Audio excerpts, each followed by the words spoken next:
요즘 그 선배 어떻게 지내신데? 평소에는 운동 열심히 하고 주말에는 산에 열심히 다니시던데? 예상치 못한 대답에 깜짝 놀라는 순간입니다. SNS로요, 개인의 일상이 공유되면서 가능해진 일이기도 합니다.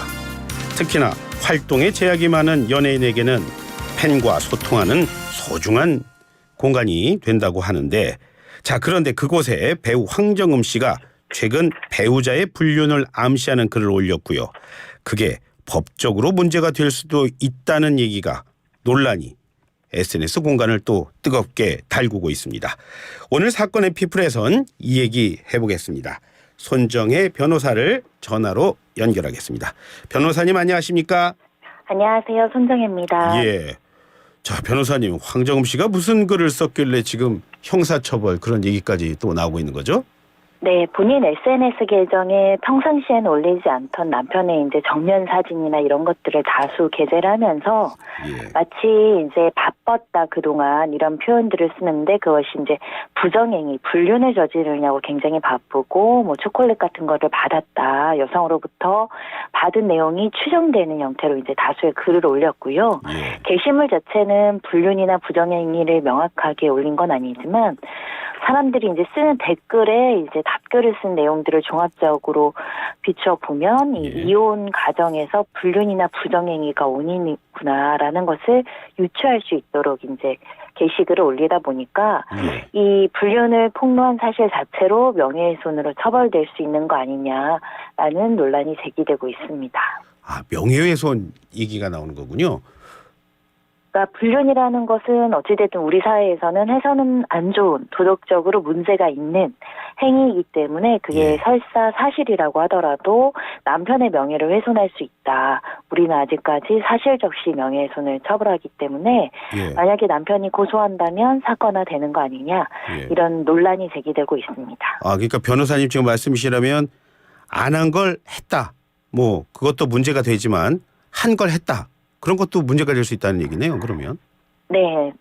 사실적시라는 것은 예. 구체적인 어떤 사실에 대해서 진실한 사실로 올렸다고 하더라도 예. 예를 들면 이 사람이 범죄자야. 이 사람이 불륜을 저질렀어. 예. 이 권력자가 이런 잘못을 했어라고 올린다고 하더라도 위법성이 조각되지 않는 한 실제 명예훼손죄로 처벌하는 것이 우리 형법의 사실적시 명예훼손죄고요. 예.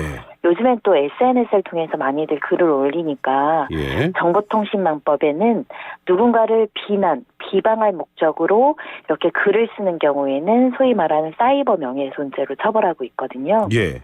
그럼 황정음 씨 같은 경우도 특정성, 실제로 남편이 명확하게 뭐 불륜을 했다 이렇게 구체적으로는 쓰지 않았다고 하더라도 이게 상당 부분 여러 가지 정보로 유추되는 글을 인터넷에 올렸다면 사이버 명예훼손죄 문제가 거론될 수 있고요. 예. 특히 이혼 소송 과정에서 이제 뭐 아내든 남편이든 상대방이 이런 사회적 비난 가능한 불륜을 했을 경우에 폭로하는 경우가 굉장히 많거든요. 예. 상대방 잘못으로 이혼을 한다는 것을 알리고 싶어서 예. 이럴 때는 항상 명예훼손죄 이슈가 따라오긴 합니다. 예. 근데 변호사님 보통 유명 연예인 분들 아니에요? 이런 분들은 네. 전담하는 변호사가 계시지 않습니까? 뭐 그런 분들도 있고요. 개인적인 친분이나 또 소속사에서 소개해주는 변호사를 선임하기도 해서 예. 전담 변호사를 계약하신 분들보다는 그때그때 필요할 때 그 선임하는 경우들이 더 많다 보여요. 예. 그래서 저는 그런 생각이 들어요. 그래서 뭐 저희야 뭐 명예훼손의 부분에 대해서 잘 모르지만 지금 말씀하셔서 좀 이해는 가지만 충분히 법률 전문을 받을 수 있는 위치에 있을 것 같은데, 자, 그렇게 본다면 이번 건은 어떤 첩을 좀 감수하고서 의도적인 행동은 또 아니었을까요? 근데 일단은 그 불륜에 대한 정신적인 고통이 굉장히 크다고 합니다. 그 배신감, 분노감이 너무나 커서 예. 그걸 적절하게 그 감정을 다스리기가 굉장히 어려운 게 현실이고요. 예. 특히 우리는 이제 응징하겠다라는 감정이 굉장히 크잖아요. 예. 그러니까 이렇게 결혼 생활 하는데 나를 먼저 배신한 사람에 대해서 응징을 하고 이렇게 사회적으로 지탄받을 행동을 했는데 예. 반성하지 않는다는 감정이 앞서서 이렇게 이제 SNS에 글을 올린다고 생각하는데 예. 근데 두 번째로는 말씀하신 것처럼 법적인 리스크가 있으니까 예. 근데 문제는 실제로 이런 불륜성 폭로를 하더라도 예. 실형이 나오는 일은 그러니까 허위가 아니라 사실적시 명예훼손에서는 좀처럼 나오지 않거든요. 벌금형으로 그치는 경우가 많으니 예. 사적으로라도 나는 이 비난 가능성을 사람들한테 알리겠다라고 올리는 경우도 꽤 있습니다. 예. 뭐 이혼 소송에 도움이 돼서는 그런 건 아닐 거고요. 소송 자체에서는 큰 도움은 되지 않습니다. 왜냐하면 예. 불륜의 피해를 보기도 했지만 본인이 명예훼손에 또 침해 행위를 한 것이기 때문에 위자료가 깎이거나 별도의 소송으로 위자료를 주는 경우도 있고 예. 뭐 벌금형으로 그치거나 뭐 선고유예나 뭐 여러 가지 이제 선처를 받는다고 하더라도 내가 경찰에 가서 조사받는 건 굉장히 좀 어려운 일이거든요. 심정적으로. 그러니까 사실은 저희 의뢰인이라면 아무리 화가 나도 올리지 마세요라고 이야기를 하게 됩니다. 예. 자, 그런데 변호사님 이런 그 지금 말씀하신 사실적시 명예훼손 이게 말이죠. 불륜 같은 이런 지금 말씀한 뭐 사적 관계만 꼭 해당하는 건 아니죠? 네, 모든 경우에 해당됩니다. 그래서 폐지해야 된다는 여론도 있는 것인데 예. 예를 들면 권력자나 유명인을 비판하는 것 이것도 좀 움츠러들게 하는 것이고 내가 어느 뭐 예를 들면 음식점을 갔다거나 유명한 병원을 갔다가 피해를 입었는데 올렸을 때도 이 조항이 문제될 수 있다 보니까 예. 표현의 자유라든가 이런 것들을 너무나 제약한다. 예. 특히 우리 미투나 학폭폭력 사건 때도 명예훼손 이슈가 따랐잖아요. 예. 그래서 오히려 사회적 약자가 어떤 문제를 공론화하는 것을 좀 취약하게 하는 거 아니냐라는 지적이 따르고 있고요. 예. 특히 이게 이제 형벌이라는 건 진짜 잘못한 사람만 처벌을 해야 되는데 예. 저희가 직장 생활하다 보면 사람들 뒷담화 좀 하시는 분들이 있잖아요. 예. 그것도 엄격하게는 명예훼손죄로 처벌되는 거거든요. 아, 그래요? 누가 뭐 이렇게 바람을 폈대, 뭐 어디서 이렇게 했대. 이게 사실은 사실적시 명예훼손으로 처벌을 할 수 있는 거다 보니 예. 형벌을 너무 범위를 넓히는 거 아니냐 그런 지적들이 있어서 정치권에서도 일부 폐지 움직임도 있고 예. 지속적으로 헌법소원이 제기되는 범죄의 종류입니다. 사실적시 명예훼손이. 아, 지금도 그러면은 뭐 헌법소원 하고 있나요? 네, 과거에 했던 사건은 5대5로 합헌이 됐는데 예. 한 표만 위헌이 되거나 조금 더 넘기면은 사실 위헌 결정도 나는데요. 예. 현재로서는 합헌이라고 이제 재판부가 보는 것이 예. 매체가 다양화되면서 혹시 모를 선의의 피해자, 예를 들면 손정희가 불륜을 하지 않았는데 누군가 저를 악의적으로 공격하려고 인터넷에 갑자기 사진 조작해서 불륜녀로 낙인 찍을 수 있잖아요. 예. 예, 그런 경우에까지 처벌을 하지 않을 것이냐. 예. 뭐 예를 들면 불륜한 게 사실이라고 하더라도 한 번 명예가 훼손되면 걷잡을 수 없이 회복이 안 되니까 예. 그런 목적으로라도 아직까지는 합헌이다라고 헌재가 판단을 했고요. 예. 지금도 배드파더스 구본창 대표가 헌법소원 청구한 게 올라가 있거든요. 예. 그래서 실제 사회가 좀 더 지나면 위헌 가능성도 배제하기는 어려운 상황입니다. 예. 순간적으로 손정혜란 이름이 나서 깜짝 놀랐는데 지금 저희와 함께 전화하고 계신 변호사님 이름입니다. 자, 그런데 혹시 그렇다면 말이에요. 지금 의료계 파업이 한 4주 동안 이어지고 있지 않습니까? 그러면 거기에서 뭐 커뮤니티 통해서 뭐 누구나 알 수 있는 뭐 어디에서 어떤 병원에서 일하는 누군가 알 수 있는 이른바 블랙리스트가 돌고 있다는데 그럼 거기에도 적용이 가능한 건가요? 일단은 개인의 실명을 공유를 했고 그 밑에는 또 협박성이거나 이렇게 조롱성 그 내용들도 많이 담겨 있는 걸로 봐서는요 명예훼손의 여지가 있고요. 특히 예. 이것은 전공의들이 제대로 어떻게 보면 일을 하겠다는데 일을 방해하는 거잖아요. 복귀 예. 자체를 방해하는 것이기 때문에 이 업무방해죄가 성립할 수 있어서 실제 그 의사가 쓴 글로 확인이 됐고 그 작성자에 대해서는 조사까지 이루어진 상황입니다. 예. 자, 지금 그래서 법 쪽에서도 이거를 사실적시 명예훼손을 어디까지 봐야 되느냐 헌법소원도 하고 계속 뭐 대부분의 판단이 있다는 말씀을 하셨는데 자, 우리는 그렇고요. 그럼 외국은 지금 어떻습니까? 대체적으로 영미권에서는 처벌을 하지 않는 추세이고요. 왜냐하면 이제 표현의 자유나 이런 것들을 좀 보호를 해야 된다라는 것이고 예. 저희가 이제 독일 법제를 많이 가져왔는데 독일 같은 경우도 이제 혐오 범죄 때문에 사실 명예훼손을 좀 강력하게 처벌한 전례들이 있는데 대부분은 사실적시 명예훼손을 폐지하되 약자에 대한 혐오 있잖아요. 인종 발언이라든가 이런 것들에 대한 혐오성 명예훼손, 모욕은 강하게 처벌.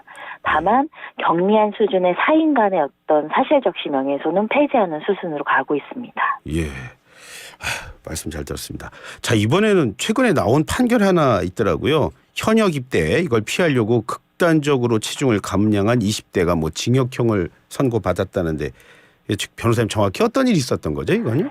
네, 이 남성 같은 경우에는 군대를 가고 싶지 않으니 어떻게 보면 곡기를 끊었다. 곡기뿐만 아니라 물도 끊어서 이렇게 몸무게를 확 줄였던 사안인데요. 그러니까 54kg이었던 몸무게를 단기간에 49.4kg까지 이제 감량을 했고요.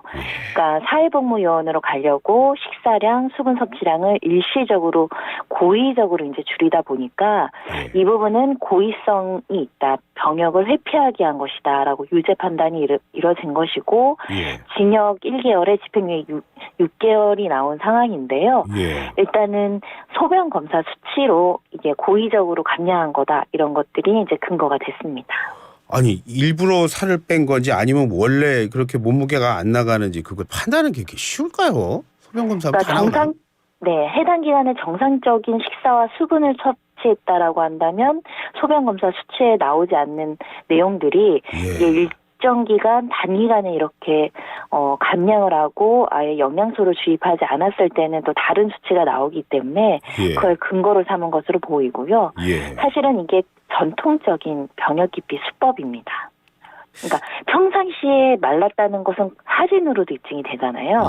근데 원래는 조금 병역을 갈 만한 사람이 이 병역 신체 검사 앞도 급속도로 줄이는 행위 이런 것들을 이제 주로 쓰거나 또는 살을 많이 찌우는 행위 또는 요즘에는 정신과 가서 허위 진술로 정신질환이 있는 진단서, 예를 들면 우울증이 심하다거나 조현병이 있다던가 이런 것들로 허위 진단서를 발급받아 제출해서 이 회피하는 방식을 많이 쓰고 있어서 이 병무청에서도 이런 의학적 진단을 꼼꼼하게 보겠다라고 하는 상황입니다.